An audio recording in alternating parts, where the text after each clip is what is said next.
इंसानों के लिए जगह नहीं है। हर जगह हमने आईने लगा रखे हैं। दुनिया को तो बहुत देख लिया, आज अपने आप को ही देख रखे हैं। तो जिसको स्वरूप चाहिए उसे गांधर्वों की उपासना करनी चाहिए। जिसको संपत्ति चाहिए, पैसा वगैरह चाहिए, उसको शिव जी की उपासना करनी चाहिए। उसके बाद कहते हैं राजा, अभी नाम लिया था ना फ्लाई का, फ्लाई हो गई।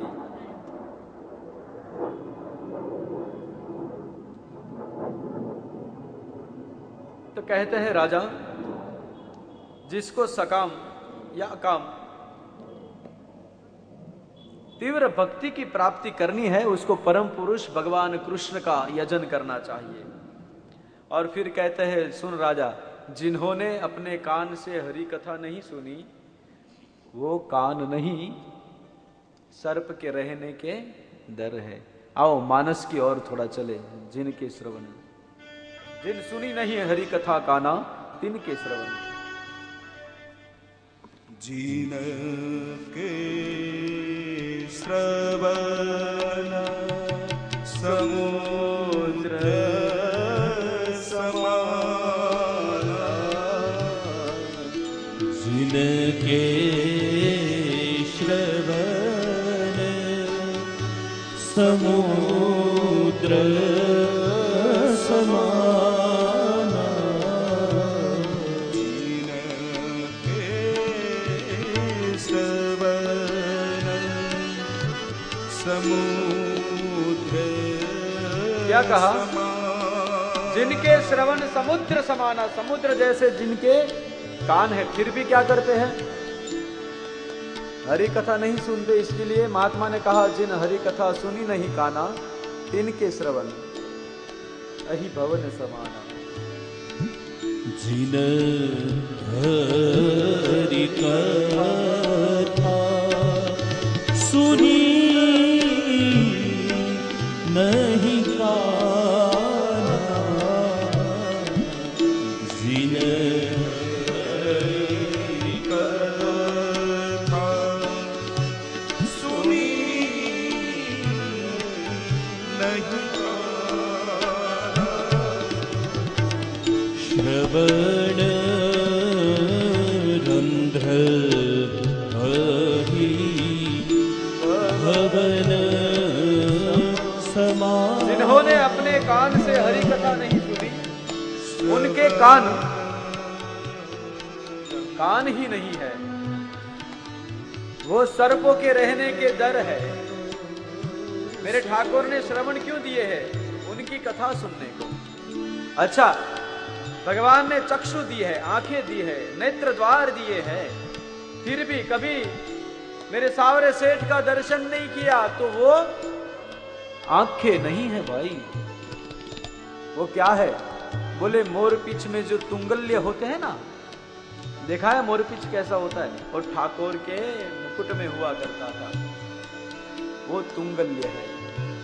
अच्छा, मेरे ठाकुर ने हाथ दिए हैं, पर कभी उनके सामने हाथ नहीं जोड़े, तो वो हाथ नहीं है।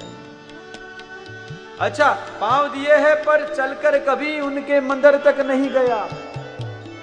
वो भजन है ना, मनमोहन मूरत तेरी, मिल जाओगे आप कहीं ना कहीं। उसमें कहते हैं, सुंदर मजा,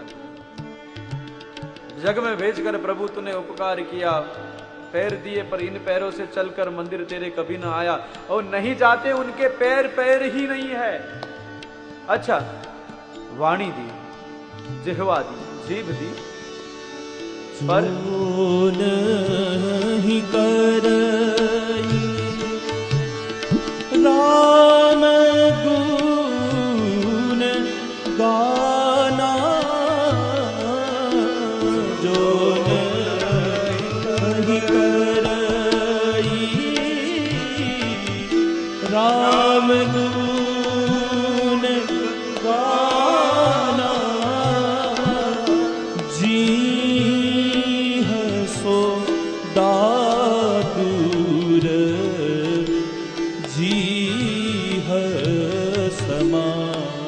जिन जिनको जिह्वा दी है पर राम नाम न जपा, मेरे ठाकुर का नाम न लिया, वो उनकी जीभ नहीं है, और जो बोल रहे हैं वो शब्द नहीं है, वो मेंढक लोग ड्राउ ड्राउ करते हैं ना, वो आवाज है।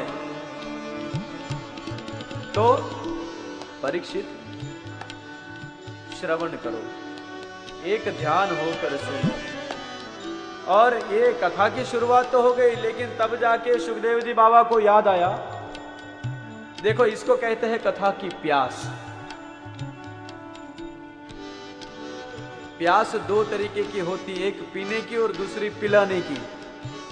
यहां परीक्षित को पीने की प्यास है और सुखदेव जी महाराज को पिलाने की प्यास है। तब मंगलाचरण भी नहीं किया और डायरेक्ट कथा शुरू कर दी थी। यहां तक कथा की तो याद आया कि अरे मंगलाचरण तो रह गया, अब क्या करें? बोले चलो अभी कर लेते हैं। योगियों को कोई नियम नहीं लगते।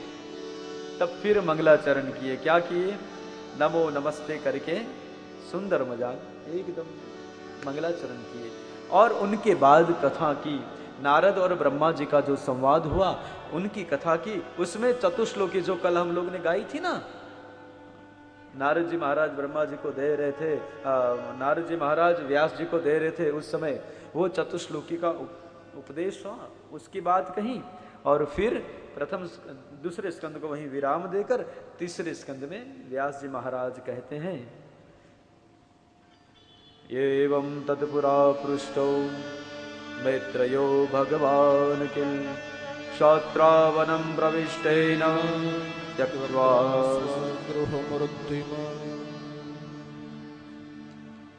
विदुर जी महाराज ने हस्तिनापुर का त्याग क्यों किया? सुखदेव जी महाराज कथा कहने लगे।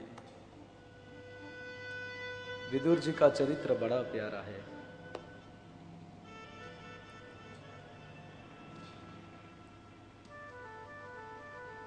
कहने लगे भगवान जब विष्टि के लिए गए थे, उसके बाद जो हुआ उसके पश्चात दुर्योधन ने कुछ बातें कही थी, विदुर जी को रास न आई तो घर छोड़ दिया। कहे महाराज ऐसे नहीं, मुझे विस्तार से कहो, विदुर दादा की कथा मुझे पूरी की पूरी कहो। तब कहने लगे कि परीक्षित विदुर जी थे ना, वो ठाकुर के बड़े परम भक्त थे। रहते थे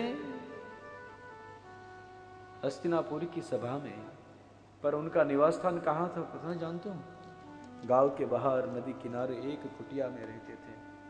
भीष्म दादा को तो यहां तक कहना पड़ा द्रौपदी को कि बेटी मैं तेरे लिए कुछ न कर पाया। क्यों? मेरे मुंह में दुर्योधन का अनाज था, पर ये तो दुर्योधन के घर का अनाज भी नहीं खाते थे। अच्छा सोचो ये कैसे भक्त होंगे कि जिनको ठाकुर चाचा बुलाते थे, विदुर काका कहते थे।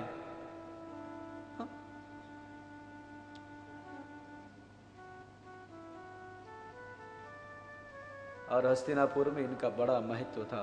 भीष्म दादा के बाद अगर किसी का मान था तो वो विदुर जी महाराज का था। अब ठाकुर यहां विष्टि करने के लिए आने वाले थे। ये खबर कहीं ना कहीं से सुलभा काकी को पड़ी।